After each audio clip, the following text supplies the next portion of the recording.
Welcome to Healthy Living. I'm Lori Johnson. So glad you tuned in today. Thanks for joining us. We have a very uplifting show because today we're talking about foods that can actually fight brain conditions like ADHD, depression, anxiety, and more. My guest is Dr. Uma Naidu, the author of the new book called This Is Your Brain on Food, an indispensable guide to the surprising foods that fight depression, PTSD, ADHD, anxiety, OCD, and more. Dr. Naidu, thank you so much for being here today. It's nice to see you. Thank you so much, Lori. I'm delighted to be here, and thank you for inviting me. So you are actually a nutritional psychiatrist and professional chef. So you're perfect to talk about the link between foods and our mental health. What made you decide to write this book? So many things, Lori, but mostly I think it's, when I thought about it more carefully, it really goes back to my childhood. I grew up my book is dedicated to my maternal grandmother, and she was a very pan-spiritual person. She taught me just elements of nutrition and food. We would pick healthy vegetables from the garden because I skipped out on preschool when my mom was at medical school, and I wanted to spend time with my grandma.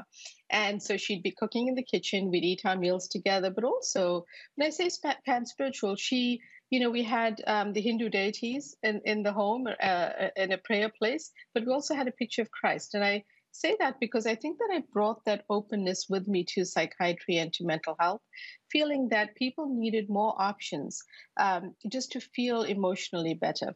And that it wasn't just about, the power of a prescription pad. So as I evolved into becoming a psychiatrist, of course, I took a detour and studied nutrition, and I went to culinary school as well. But those things were able to come together in a way that I feel very fortunate in nutritional psychiatry, which is really the use of healthy foods and nutrients to feel emotionally better. It doesn't exclude the use of medications when needed, but it provides individuals with an additional tool in their toolkit to really uplift their mental health. Well, I think it's extremely encouraging because so many people, particularly in this pandemic, have been suffering from anxiety and depression. And really, what you say in this book is the first thing that can help us turn those conditions around is eating right. And we know during the pandemic, so many people have been eating the wrong types of food, comfort foods that make us feel initially Right. good, but very soon Right. afterwards actually have the opposite effect. Can you elaborate on that a little? Absolutely, Roy. You have that exactly right. What I like to say is, the foods that we call comfort foods are actually discomfort for our brain, and that's just one way of sharing with people that they're not the best options for our brain and for our physical health, for that matter. But essentially, what happens is when we eat something like a sugary donut, which is a less healthy option, what happens is that serotonin is made in the brain, and it actually can create an uplifted mood. But unfortunately, insulin is also secreted in the body, and over time, unfortunately, can really lead to things like brain damage. A colleague and friend of mine, Dr. Daniel Avon, has done this research on the impact of sugar and high sugar on, MRI imaging in the brain and the long-term effects. So I think it's important for us to understand that, those foods may make us feel nice for a short time, but ultimately they really are not great for us.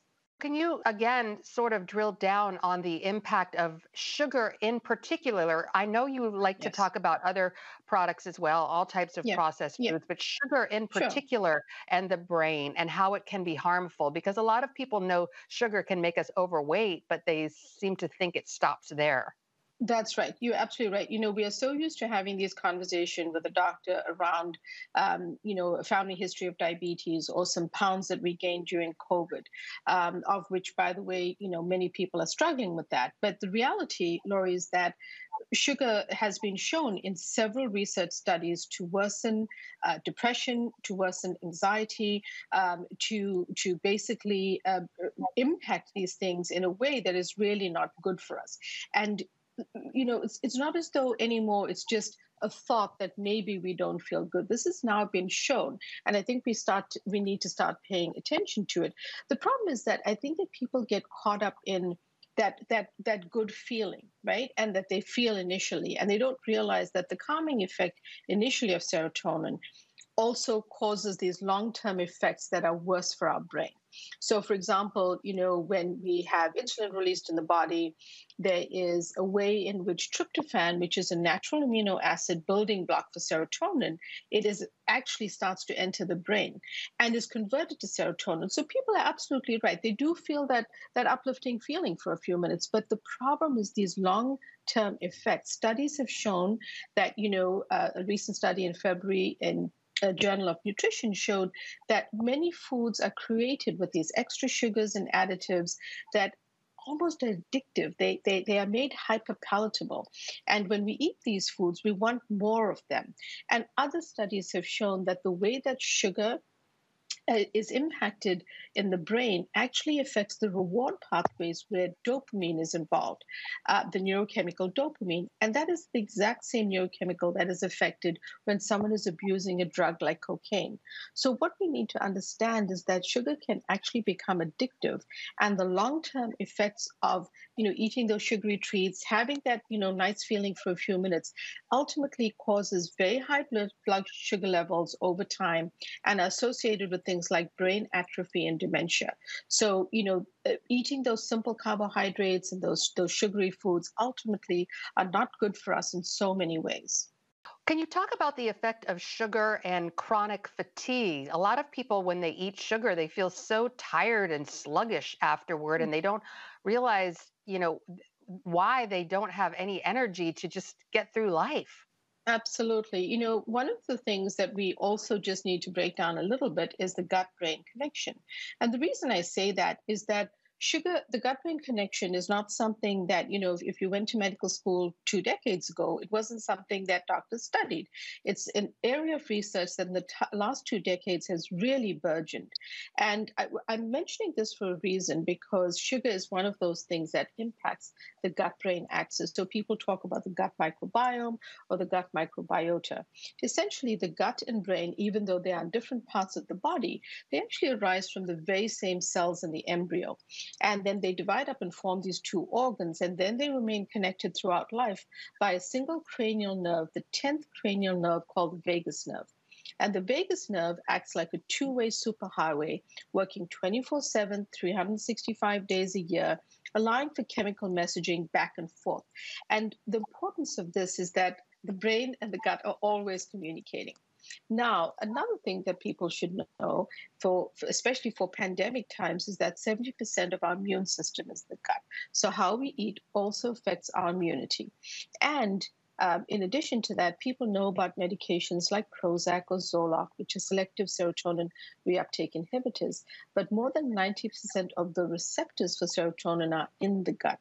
So when people understand a little bit of that background, they also understand that there might be a way in which food therefore impacts how we feel. So if we take it back to sugar, the more sugar we eat, there are these, 39 odd trillion microbes that are living in our gut that are there to really help and protect us. But there are also some bad guys amongst them. And when we eat a healthy salad, we know from research that within a 24-hour period, those microbes in our gut start to change. They might change in a good way or a not so good way. When we're feeding those microbes sugary treats, lots of added refined sugars, lots of soda, what unfortunately happens is the bad microbes get fed. And when they get fed those sugary foods, they overcome the good microbes. And when that happens, it's a setup for inflammation in the gut, which sometimes later on is called leaky gut. The reason that people feel so fatigued is often they have this inflammation or imbalance in their gut. Food is not being broken down properly. You're getting actually more toxic substances formed when their food is being digested. Whereas if you're eating a healthy choice, the breakdown products of the food are healthy options for your gut that help to nurture the gut and helps it to do its functions. So I like to say, a happy gut is a happy mood. But the reality is, if you're not eating a great diet, then the bad microbes take over, and inflammation just makes people feel fatigued. They have brain fog. They just feel a slump sometimes in the afternoon when they're working, and those types of things. So really, it's important to understand that in the context of the gut-brain connection. Fascinating. Well, we're going to take a quick break and be right back with Dr. Uma Naidu. The book is This Is Your Brain on Food. Stay with us. Introducing the CBN Bible from CBN.com. Now, an easier way to study the Bible and grow in your faith. Highlight your favorite verse. Read separate versions at a glance. Click and read a commentary. Or cross-reference your favorite verse using the Strong's Concordance.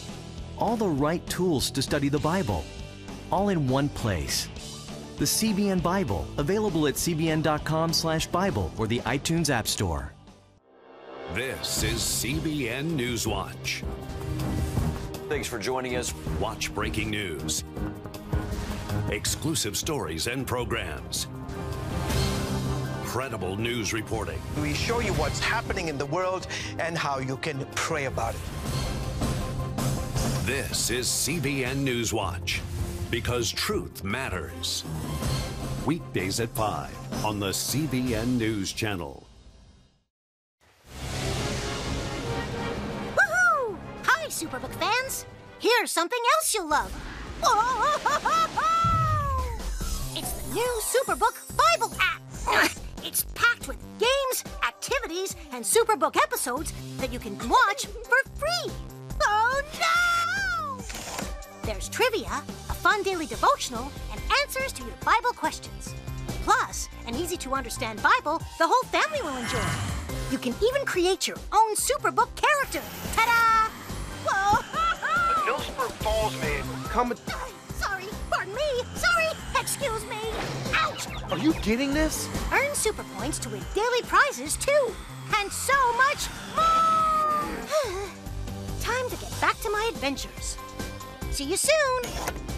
It's the new Superbook Bible app. Free downloads on iTunes, Google Play, and Amazon.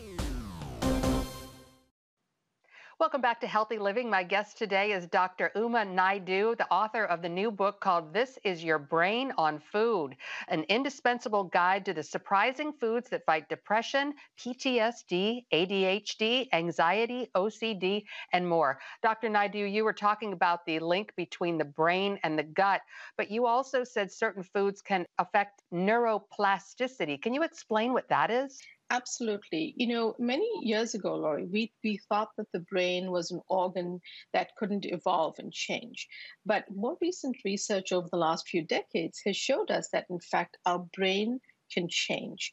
And where this becomes so hugely important and so powerful is that, you know, there are ways in which if we do things that are, say, lifestyle measures, how we eat, doing exercise, sleeping well, paying attention to, mindfulness, prayer, things that actually center us. If we're starting to pay attention to almost a more whole body approach, it becomes really important because, in fact, our brain the brain cells can evolve and change in a more positive way. And that's what's called neuroplasticity.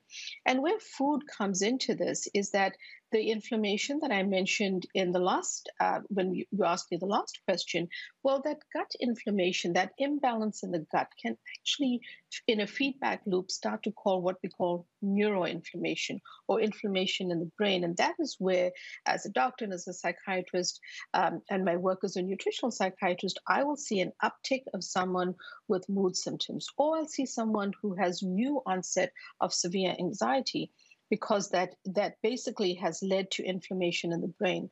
Where food becomes important is we can actually start to eat anti-inflammatory foods. We can start to eat healthier foods, and we can start to help impact reducing that inflammation in the brain and helping build back good positive elements of the brain and body based on that gut-brain connection. And you also say in your book that what we eat can increase or decrease neurooxidative stress. Can you explain what neurooxidative stress is? Absolutely. So, it's interesting. You will often see or read that we should be eating blueberries, and people know that it's called an antioxidant food. Antioxidant rich foods are foods that are rich in things like plant polyphenols and basically help to nurture those gut microbes, feed them the food that they need to do well. And by them eating well, they help us to do well physically and emotionally. So, basically, what also happens in the body, and the reason that we need to eat antioxidant rich foods, is that there are radical oxygen species that get formed through natural processes in the body. And if left on their own, these radical oxygen species can cause damage to our body and to our brain. So, by eating antioxidant rich foods, we are actually combating those radical oxygen species and helping with that oxidative stress. Because if they are left on their own, they start to cause oxidative stress. And that's really bad for our body. Has an impact on cancer development, has an impact on heart disease, gastrointestinal conditions, but also mental well-being. So really, by paying attention to antioxidant-rich foods, we are combating oxidative stress, which is really good and much better for our mental well-being. So we've been talking in general terms about healthy foods and unhealthy foods. You mentioned sugar. Can you be a little bit more specific now about what people should be eating, how much of it, and what they should definitely be avoiding?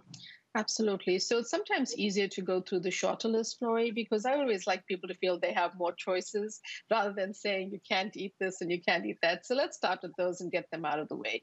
We know that the added and refined sugars from processed, ultra-processed foods, junk foods, and fast foods are really not good for us. Unfortunately, things like French fries from fast food restaurants are actually made with added sugar. We don't taste that, but they're made to be hyperpalatable. So just be aware that there's hidden sugars, and there are also up to 200 other names for sugars on food labels. So you might actually not realize that you're buying a savory food like a salad dressing, a pasta sauce, or even ketchup. And you may not recognize that it's the word for sugar is just a different word, because there are up to between 200 and 250 other names for sugar. So be aware that it's sometimes hidden, and you want to be careful about avoiding that. Another big group is artificial sweeteners. When people are trying to cut back on sugar, they sometimes go to sugar-free alternatives. Several of the artificial sweeteners, unfortunately, can drive anxiety, worsen depression, and disrupt those gut microbes. So again, we want to be careful there. Another category is processed vegetable oils, and unfortunately, it's a less expensive oil, so it's often used by fast food restaurants and some restaurant chains, not everywhere, but sometimes. So it's something that unfortunately causes more inflammation in the body, and we want to stay away from that. And then we know about things like trans fats that we want to stay away from as well. And those are some of the categories to limit and keep away from if you can. And then the foods to include are things like prebiotic and probiotic foods. Now, prebiotic foods are things like asparagus, the allium family, garlic, onions, leeks. Think about a soup that you could make, or another dish that you could use for that. They could also include vegetables like jicama or Jerusalem artichokes, just interesting foods that can help those gut bacteria along, and add them into your diet. Doesn't have to be a supplement, actually can come through food. With probiotics, it can be a supplement, but you can also get those active life cultures from good sources of yogurt or fermented foods. Fermented foods are things like kefir, kombucha, miso, and so many others that you can add in, say, to a salad or a dish that you're making that will really, again, bring back live active cultures to the gut microbes that will help nurture them. Another great category is just your fruit and vegetables. Often when a doctor says, eat your leafy greens or, eat a salad, people roll their eyes and, they feel like, what? I'm sure I know that that's healthy, but it turns out, Lori, that these are also very healthy for your brain health. And why is that? Because when people say eat the color of the rainbow, those rich and different bright colors of the fruit and vegetables, again, bring back those plant polyphenols, which are rich in antioxidant and anti-inflammatory substances, which help our brain health. Let's take a quick break, and we'll be back to talk about more of the foods that are good for your brain. Stay tuned. When I came to Regent University, it's like the world opened up. I felt like I needed to advance my career and go back to school. Regent was a perfect fit for me. The Regent professors are world class. You are equipped. The focus of the faculty is on each individual student, whether it's online or in person. You become a part of Regent's family. You carry with you not just the content and the knowledge, but the confidence to understand that we can be significant in the world. Regent University. Follow your path. Nigerian Christians in Iran are routinely arrested. Happily, Christians continue to suffer. In times of trial and affliction, you need to know the truth. One of the fastest growing Christian populations in the world. Join Wendy Griffith and George Thomas for Christian World News. Young people are the ones who are open to the gospel. Powerful stories of suffering and hope that affect all Christians. Saturday night at 6 on the CBN News Channel. Get Protect Your Sleep and discover how to improve the quality of your life. A free DVD or booklet from the Christian Broadcasting Network. If you're not a great sleeper, you can do things to make yourself a great sleeper. If you're already a pretty good sleeper, you can enhance your sleep and be even better. 5 leading experts help remove the obstacles between you and restorative sleep. When you don't get a restful night's sleep, you wake up with an accumulation of stress. Call 1-800-700-7000 or go to CBN.com to get your free DVD or booklet today. Everything you do better with a good night's sleep. You'll discover how food affects your sleep, how to put insomnia to rest, explore effective remedies for sleep apnea, and much more in Protect Your Sleep. Wake up to your best life and get Protect Your Sleep today.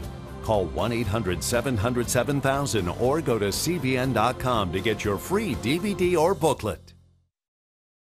Welcome back to Healthy Living. We're talking with Dr. Uma Naidu, author of the new book, This Is Your Brain on Food. And you were talking before about all the wonderful things that improve our brain function, and leafy greens is another one that you highly recommend people eat. Absolutely. So, Lori, leafy greens, not just, food we should try to throw into a salad, but they actually contain nutrients like folate and iron. Folate, when there's a low level in the brain, actually can lead to depression. So it's something that we can very easily add into our salads and to our foods, even a stir fry or some other healthy dish. But the other thing about those colorful rainbow of vegetables, eat the color of the rainbow or your leafy greens, is vegetables, fruit, beans, nuts, seeds, legumes, and healthy whole grains all bring back fiber, a very important nutrient to those gut microbes to help nurture them. So that's the other reason we should be including them. And then don't forget spices and other healthy nutrients that we can bring in from other foods. And you say, does it always have to be fresh, or do you advocate things like frozen or canned? Absolutely, Lori. Frozen foods, I just say to people, look out for the added sodium, salt, syrup, or sauce. If they have none of those, you can buy large sizes of frozen vegetables, even frozen blueberries and other fruit, and they are cost effective. They will not perish, and you can use them, in all of your dishes. So I think that frozen vegetables are a great choice. They are flash frozen in the US, which means they are frozen at their peak. Canned legumes are a great option for plant-based protein. Just rinse out the liquid that they come in. You can actually get things like canned salmon. Canned sockeye salmon is great and rich in omega-3 fats. Great brain food. Things like clams and oysters that are canned are also great options. So those are ways that you can actually, still eat great brain foods on a budget. And so we know that so many people worry that it's going to cost too much money to eat healthy, but you're saying that's not necessarily true if you know a few tricks. That's exactly right. If you know a few tricks and you follow things like, yes, it would be great if we could get farm fresh vegetables or have everything organic, but that's not always possible. And what we'd like to do is look at lists like the Clean 15 and the Dirty Dozen. So that's a way to look at the vegetables that you really want to try, like strawberries, for example.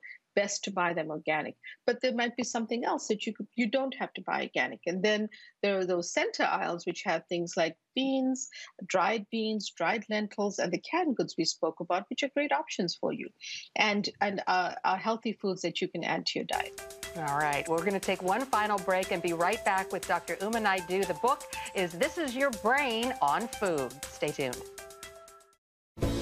Come home to the sounds of Southern Gospel from CBN Radio. You'll enjoy a rich Southern blend of bluegrass, classic gospel, and Southern gospel favorites like the Gaithers, the Crab Family, and bluegrass sounds like Mountain Faith. So make yourself at home with the all-new CBN Southern Gospel, now available at cbnradio.com.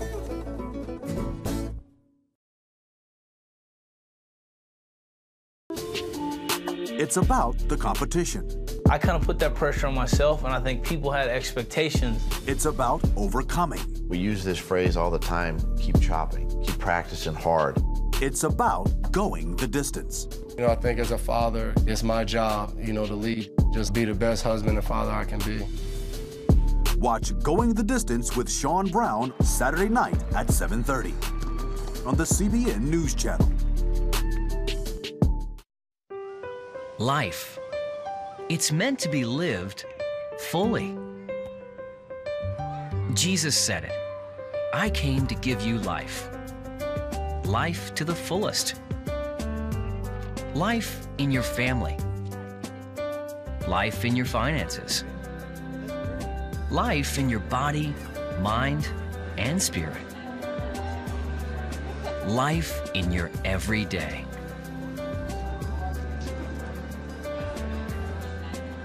At CBN.com, we're taking what Jesus said seriously.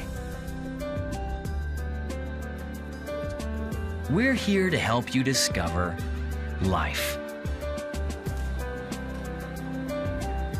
Life. Live it fully. CBN.com.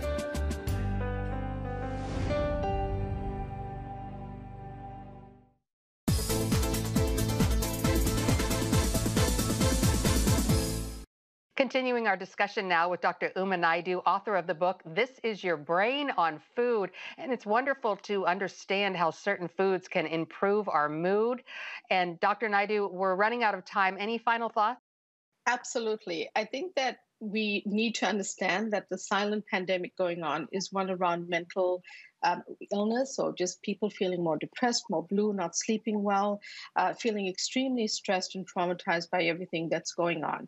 And we have the power to actually improve that for ourselves. Not that a person shouldn't see their doctor and take a medication if they need it, but we also can start today at the end of our fork by making healthier choices in how we eat. And I hope that I've shared that with you today. Where can people learn more about you and also get your book? My book is available everywhere where books are sold. You can also find it on my website, which is UmaNaidooMD.com. And follow me on social, sign up for my newsletter on my website. You'll get weekly updates with the latest research, recipes, and more. And my social handle is at DrUmaNaidoo. And we're always sharing updated information that could be helpful to you. Once again, the book is called This Is Your Brain on Food, an indispensable guide to the surprising foods that fight depression, PTSD, ADHD, anxiety, OCD, and more. Dr. Uma Naidu, it was such a pleasure to talk to you today. Thank you so much for being here. Thank you, Lori. I really enjoyed speaking to you too. And we'd like to thank you, viewers, for tuning in to this edition of Healthy Living. Thank you so much. And if you'd like to see other editions of Healthy Living, log on to cbnnews.com and click on the show's link. Once again, I'm Lori Johnson. Thanks so much for being here. We'll see you next time. Bye-bye.